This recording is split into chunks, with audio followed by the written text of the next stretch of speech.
Hey, it's Fred again from DriveLife. Here I am. I've just spent a week in the 2025 Hyundai Tucson hybrid inline, and it's been a really wet week, but it's been a good week. Let's start off with the changes. What's different from the Hyundai Tucson Series 1 over this new Series 2? Not too much has changed, just a few tweaks here and there. I guess one of the big things that they've done is extended the wheelbase. So the wheelbase in this Series 2 is longer, and it's giving the car more leg room in the rear and more cargo space.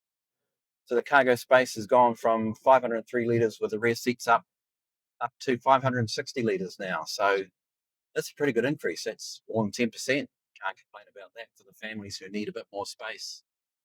The other changes include this all-new screen, 12.3-inch here. So they've gone to the common Hyundai setup and other manufacturers. 2 panes of glass. Everything's done through here pretty much. And that's a big change from the previous model. I guess one of the other big changes is another thing Hyundai is doing across a lot of its models is taking away the drive selector from the center console, and it's just going to a selector on a stalk on the right hand side of the steering column. And that's happening across other brands as well. I did the Skoda Superb review the other day, and they've done exactly the same thing, still with stalk. They've done some safety upgrades as well, and there's some more safety features in the car. We'll put a link to Hyundai's website in the description so you can go and have a look and see what those changes are. As far as the model range goes for 2025 of the Hyundai Tucson Series 2, quite a range of models as per normal Hyundai sort of practice. You can get base, active model, and in the hybrid that's available at 2-wheel drive or 4-wheel drive. And then you move up to the Elite. The Elite's available 2-wheel drive, 4-wheel drive. Next up is a limited 4-wheel drive only. And after that, it's a car we're driving, the $72,000 inline top of the tree. At the bottom end with those 2-litre motors is Active and the Elite. They're both 2-wheel drive only. The Active model starts at 45 grand, whereas the hybrid Active starts at 55. So basically looking at a 10 grand difference between the hybrid Active and the non-hybrid or the Elite. They're both $10,000 difference. If you buy the hybrid model, you obviously get that hybrid system, but you also get a lot more power and a lot more torque. The combined rating for the hybrid turbo with the electric motor and the petrol engine is 172 kilowatts, and that's pretty reasonable. And torque is 367 newton meters again for a car this size, plenty of torque. And it's a whole lot more than the 115 kilowatt 2-litre engine. So I can't see them selling many 2 litres, but hey, for your fleet buyer or someone on a budget who still wants a Tucson, at least those cars are available. The inline model that we're actually reviewing, say it's at the top of the tree, and it has things like a few design changes. It's got larger alloy wheels, Alcantara seating with some nice red trim. It's grey Alcantara with red piping, looks very nice. It's got a heads-up display, something we always love, and a few other goodies. Panoramic sunroof, lets a lot of light to the cabin. It's really nice. It's also got a premium Bose sound system, and we'll go into that a bit later on in the drive part of this review. Also in the inline is a perforated steering wheel. It's got some nice red stitching on it, and there's a surround view monitor, 360 degrees when you're parking, what have you. Always a handy feature. Let's talk a bit about the interior on the new Tucson. It's not too much different from the previous version. Nothing wrong with that. The old version was pretty good. I spent a week with that car as well. Funny enough, both exactly the same grey colour. But anyway, the interior is very nice. The new screen, very keeping with modern trends, and it works well and it looks good too. People who have had as passengers have popped in and been a bit blown away by the screens. The rest of the interior is pretty much the same, except for moving the gear selector, as I said, to the column. It feels the same. This part of the car has changed with the air conditioning controls. It's not ideal. It works, but they're all haptic down here, ignoring the audio section here, which are actual buttons. Quite handy. Positives for the air conditioning. I've got just knobs for adjusting the temperature. Fantastic. Driver, passenger, turn the knob, away you go. That's really good. But the rest of them, if you want to do anything like turn on your heated seats, there's no way of avoiding of not looking down to see what you're pressing. Heated steering wheel over here is again it's looking down and touching stuff. You have to take your eyes off the road. Not ideal. It's different from the last time. The last one was pretty much the same anyway. So I wouldn't say it's a shame they've moved to these all haptic controls. It looks really cool. I love the look of it. The design looks excellent. But the functionality of touch screens like this, not my favorite thing. Down below the AC controls, we've got a couple of USB ports, and also 12-volt socket for your dash cam or your radar detector, depending on how you feel. Handy, and there's a massive storage area down here, and this is huge. There's a lot of space that goes right back, and it's pretty deep, so it's a great usable area here. And I like how Hyundai haven't gone to one of the latest trends of putting a QI wireless charger down here and having a separate upper and lower console. It makes it a bit awkward to get to that lower piece of storage. And the QA wireless charger is right here, and it's a perfect spot. You just come in, chuck your phone there. It's rubberized, it doesn't slide around at all. It works really well. And of course, in this model, there's wireless CarPlay, Apple CarPlay, and wireless Android Auto. Great features again. And also, we've got our cup holders here, as you can see, and a really decent sized cubby here. Got a lot of stuff in here. I sure have. I do like this one. I've put a little shelf here in this area. You can chuck your cell phone up there, or your passenger can. And it's quite, again, unusable space. It's not just made the glove box a lot bigger. They've actually put something there that's readily accessible. Glove box itself, average size. Again, nicely usable. So while the N-Line does have that big panoramic sunroof, and it's a tilt and slide electric sunroof with an electric blind, it is all black in here. It's black everywhere, and it does feel a bit dark. The red stitching on the dash and the doors and the seats and steering wheel, that's nice. But it is quite a dark place to be. Visibility, average, about the same as the last model. Like so many SUVs, the C-pillar is huge. So you don't see a lot there, but you have got blind spot monitoring on the mirrors, and we've got a Hyundai's normal blind spot camera on the dashboard. So if we're changing lanes and we put an indicator on, then the rev counter or the speedo, depending on which way you're going, will come up with a blind spot view. Really handy. We know New Zealand drivers don't check over their shoulders. We've all seen that. So that's really cool that you can just put the indicator on and see what's in the other lane. I guess that's assuming people actually use their indicators to change lanes, and that doesn't happen often either, does it? Talked before about the boot being bigger, and it is. It's actually noticeably bigger than the previous version. Good amount of space in there for a family. You got a little bit of underfloor space as well. It's quite nice. And the load height's not too bad. It's a little on the high side, but still good. Even though it's all black in here, the cabin itself is quite spacious. There's a reasonable amount of rear leg room. Headroom is good, and shoulder room too. It's not too bad. I had some people in there, and they all felt comfortable. It's a nice accessible area. The doors open up quite wide. I've had a few cars lately where the doors don't open wide, and it makes it that more tricky to get into or out of. Being a Hyundai, or should we say being a Korean car, it's got the buttons on the seat here to move the passenger seat forward or backwards. And you can tilt it as well. I can just imagine some parents there and kids playing with those buttons on a long trip and absolutely driving them crazy with that. I don't know if it's a good idea, but I haven't heard any complaints. I haven't heard screaming, but I haven't got young kids. And I know that some young kids would just see buttons and have a great time playing with that. Not only has the screen increased in size on the new Tucson, they've upgraded the infotainment system to match other Hyundai models, and it's really good. It's simple, it's quick. I can flick between screens very easily. There's so little delay, it's almost none. So putting some other cars to shame in that respect. And it's simple. I mean, we've got built-in sat nav in this model.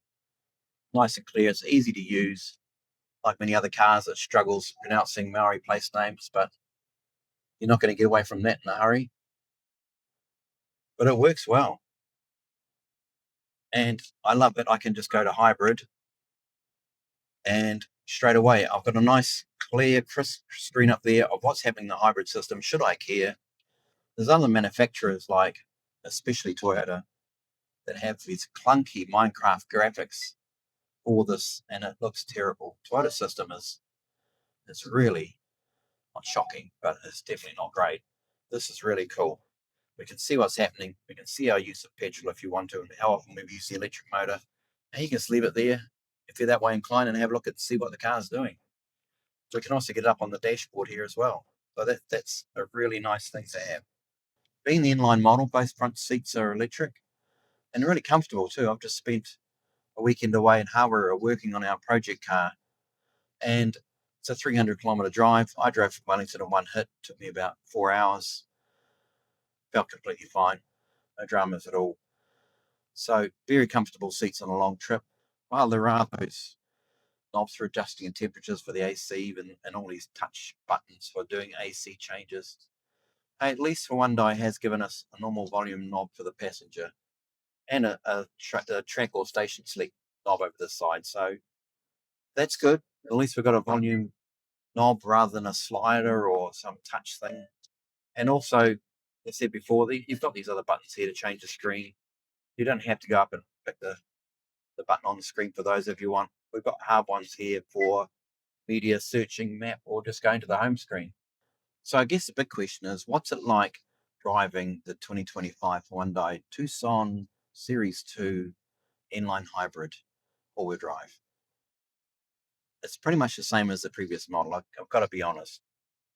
And there's nothing wrong with that. I couldn't really fault the driving of the previous model. I did note that the engine was a little bit noisy up some of Wellington's hills. I know this engine hasn't changed in this model, but it seems quieter. Don't know why. Doesn't seem as bad. So general driving is an absolute breeze. I spent 5 days with the car, and that was 5 days of rain, torrential rain. It was not fun. But this and the rain all-wheel drive was fantastic. It was just a cruise. Nothing was a drama. Commuting in it was all too easy. It's got a generally good adaptive cruise control system, especially in stop-start traffic. It'll stop and go on its own. And that's excellent because some cars, you still have to tap the gas pedal to go again. This one will just move off when the traffic in front moves off, and I do like that. So driving it has been pretty damn easy. The visibility, other than that seat pillow, is good. Steering, weighting's okay. It feels all right. It grips the road really well. Road noise, tyre noise, wind noise, average. Not the best, but not bad either. I could live with it quite easily. It's probably the tyre noise, which is the loudest thing that I can hear. But a change of brand of tyre would probably fix that when it came time to. So while the cruise control is really good around town and on the motorway, I have found on my drive to Hara that down a hill it can get a bit jerky. So if I've got it set for 100 k's and I'm going down a hill, it doesn't put the brakes on smoothly. You get some little shunting motion in the car, and it's not to the point of making me car sick, but it was a bit strange, and it didn't feel good. And I don't know why it does that. I don't recall the old model doing that, but it's just that slight shunting in the car. I'm not saying imperceptible, but it's just on that borderline of, is it actually doing it or not? But I'm pretty sure it is. So not one of those deal breakers, not the end of the world, but not perfect. I guess like the adaptive cruise control being slightly jerky on the downhill, the automatic steering, it does its job really well on the whole. It tracks beautifully. It turns off a bit more than I'd expect it to. Sometimes when I've got nice white lines, it still turns itself off, but it comes back on quite quickly. But I have found around a few corners where I've just loosened off my hands a bit to let the car steer. It does this little straight line thing, and we've seen this on other brands as well, where it can't quite turn a smooth corner. It has a little go at it, turns, a little go and turns. And again, not one of those things that's a deal breaker, but a little bit disconcerting to feel, but you can only just feel it through the wheel if you've got your hands on the wheel. And if you took your hands off the wheel, not that you ever should, you can see it doing that in the car, but you have to hold the wheel regardless. in 10 seconds it's going to tell you off to hold the wheel, so not really a big issue. I guess one of the big wins from the Hyundai is that it's not annoying to drive. I don't think this model has driver attention monitoring because I've tried to trick it into thinking that I'm not looking at the road, and it hasn't beeped at me. But for getting driver attention monitoring, it's good. It's if I go over the speed limit, there's a nice little ding. It's not an annoying bing that just drives you crazy. It just bing very quietly to remind you. If you touch the white lines on the side and you shouldn't be, there's no huge, massive alarm bells like some of the Chinese cars give us. Some of the Chinese brands, you can be 2 feet from that white line on the side or the center line, and it'll start beeping and shunting the wheel back to the middle of the road. The Hyundai lets you get really close to the white line if you touch it. Just gives you that little reminder that you shouldn't be touching that white line and get back in your lane. We've got a few drive modes to pick from in the new Tucson. There's no normal drive mode.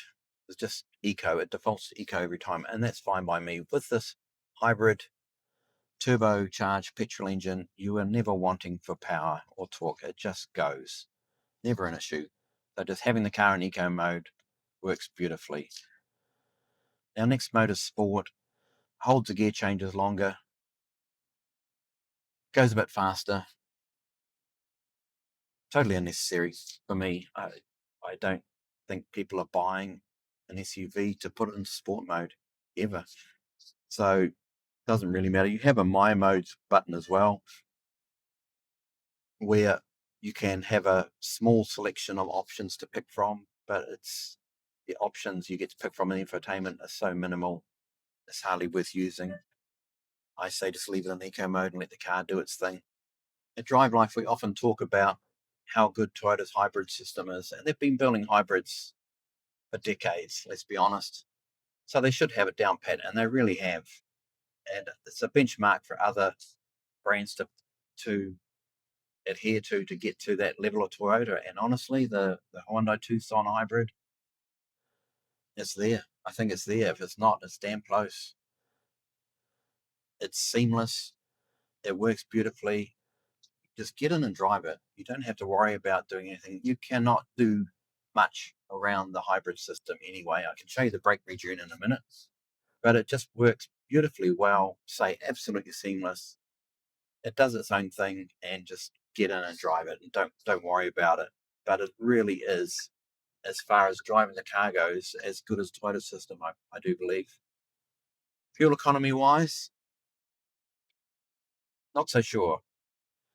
I've averaged 6.6 litres per 100 kilometres over the last 600 Ks. And that's included a lot of open road driving. That's not really where hybrids shine, but it's still a pretty good result for what is a medium SUV. It's still a heavy car, so I've got to be happy with that. One of the things you can do in the hybrid Tucson around the hybrid side of things is adjust the brake regeneration or regen.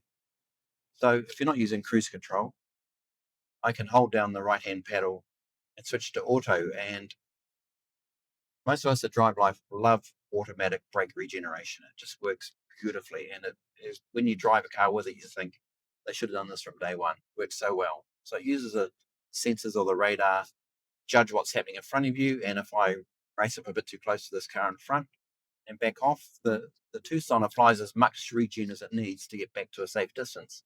So it's not using adaptive cruise, it's just using the car's hybrid system. So if there's no one in front of me and I took my foot off the gas, the car would just coast along quite happily, knowing that it doesn't need to slow down for anything. It works really well, and I love it. It's great. And I still have some control over the regen by pulling on the left-hand pedal to 1, 2, or 3 levels. So you've got quite a few choices there. If I don't use the automatic regen, I can just use the left-hand pedal to increase the regen amount from coasting effectively to 1, 2, or 3. And 3 is obviously really strong. Right down the hill from getting some extra charge into that battery for free. But the auto one works so well. I haven't used the other regen system much, because generally when I switch to auto, that's the end of it. So I'll leave it there. But you have got that option if you want to use it. But again, just hold down the right-hand pedal. We're into automatic brake regen now, and it'll do what it needs to do to slow me down or not. if I go into sport mode, those pedals now change the gears in the gearbox, which is a perfect way of doing it. That's how all brands should do it, and some do not do it like that.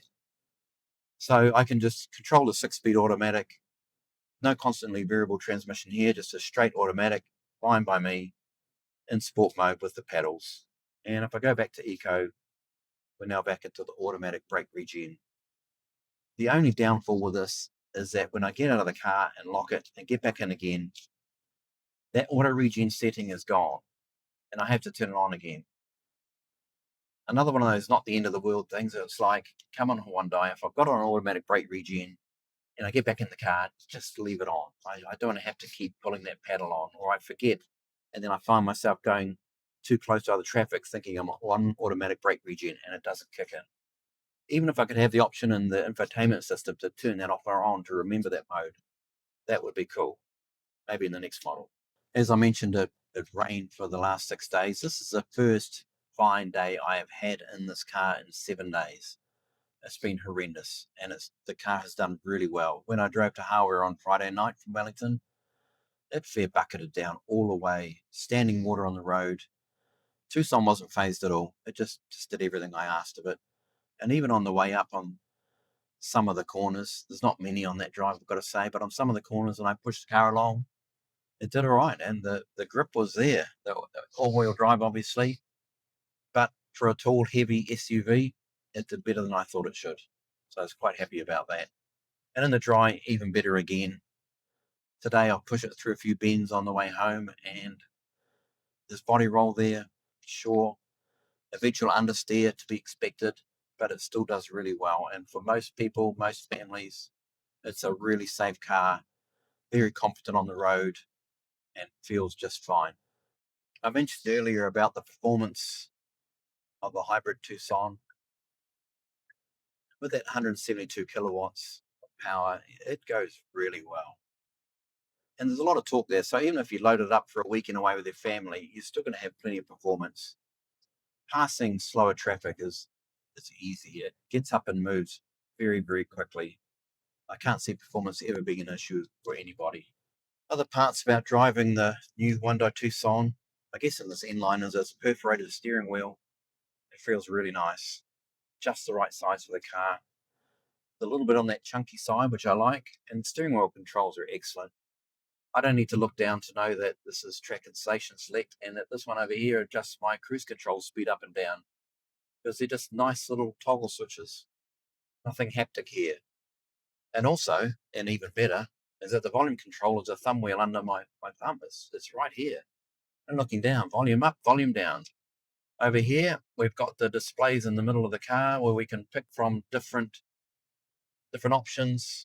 We can show which wheels are driving the car, show tire pressures, engine temperature, our trip computer, different ones, and also the charging. So at the moment I'm going down a hill and it's charging the battery. So it's much like the display in the infotainment system, but on a smaller scale. And we're back to power distribution through the wheels. Really easy, flick through them, simple. We've got some other ones here like a compass, our driver assist settings, and we're back to the main one. So there's not lots of options, but for most people, it's more than enough. But the steering wheel itself feels great. And it's got a steering assist button right here on the wheel. You can use that with cruise control or without. I don't like using it without cruise control. It just feels a bit overpowering. But hey, at least it's right there. Steering wheel itself, 2-stage heating, very nice. In the inline, we also get 3-stage heated seats, in the front at least. And we've got one of the buttons I use often is a driver-only button for the AC. Supposedly more effective and more efficient, save petrol. Way of doing the AC is just doing the driver's temperature only. So I tend to use it. Why wouldn't you? It saves you money. While the inline limited has an upgraded Bose sound system, the quality's not that great. I was expecting more, and it's okay. It's good, but I wouldn't call it a high-end Bose sound system. There's not much adjustability in the settings, and it just doesn't seem to have the range of frequencies I would expect in the top spec model. But Still good. Teenagers will still be happy, and I guess if they're happy, that's the main thing. The heads-up display in the Tucson N-Line is very good. On par with other heads-up displays, but it's hard to go to another car that hasn't got one. Once you've had one, you can't go back. So I've got my normal speed limit showing in the windscreen. I've also got cruise control speed to set and the car's actual speed. I've got steering assist settings in there. You can have the audio come up your radio station or your track from your Bluetooth on your phone.